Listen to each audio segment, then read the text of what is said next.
Hello there, future Beavs. We're excited to have you join us this year. To get ready, let's walk through the first part of the housing application. Start in the housing portal, which you can find at uhds.link/portal, or by clicking Apply for Housing from the main UHDS page. Log in with your OSU issued ONID email and password. At the top, click on the appropriate academic year. Now you can start entering some information about yourself, like name and preferred pronouns. Note the progress bar at the top that lets you know when you've completed each section. After that, it's a section for who we should contact in case of emergency, and then the information release section that, while optional, is definitely something to read very carefully. Here, you can specify who can access certain parts of your housing information, like a parent or guardian. UHDS will not share your information without your consent. Alright, now we're at the General Application section. This is where you can tell us your preferences for room type and other details that will help us find the right space for you. Next up is the Community Interest section, where you can select any living, learning, or special interest communities you'd like to be part of. Click the links to check out the many options we have. LLCs or special interest communities are optional, but can be a great way to connect with other students and campus resources.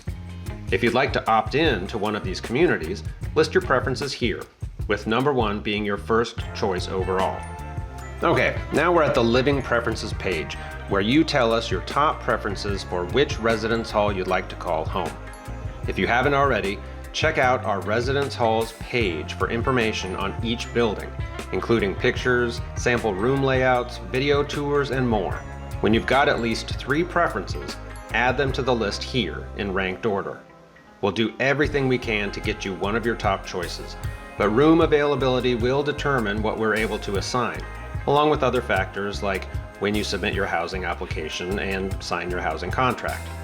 You're almost done, but make sure to read through this last section on requests for housing accommodations for information on how to notify OSU of any services you may need while living on campus, and fill out the appropriate UHDS form at the link. And that's it. You've completed part 1 of the housing application. Don't forget to click Save and Continue, and a confirmation message will appear in the housing portal and be emailed to you. You can log back in and make any changes to this application if you need to update your preferences. Looking ahead, the next major step to be aware of is signing the housing contract, which opens May 2nd. That's part 2 of the housing application. If you have any questions, please email or call UHDS and we'll be happy to help you. Keep checking your ONID email address for important updates as we go through the process of welcoming you into Beaver Nation. We'll see you soon. Go Beavs!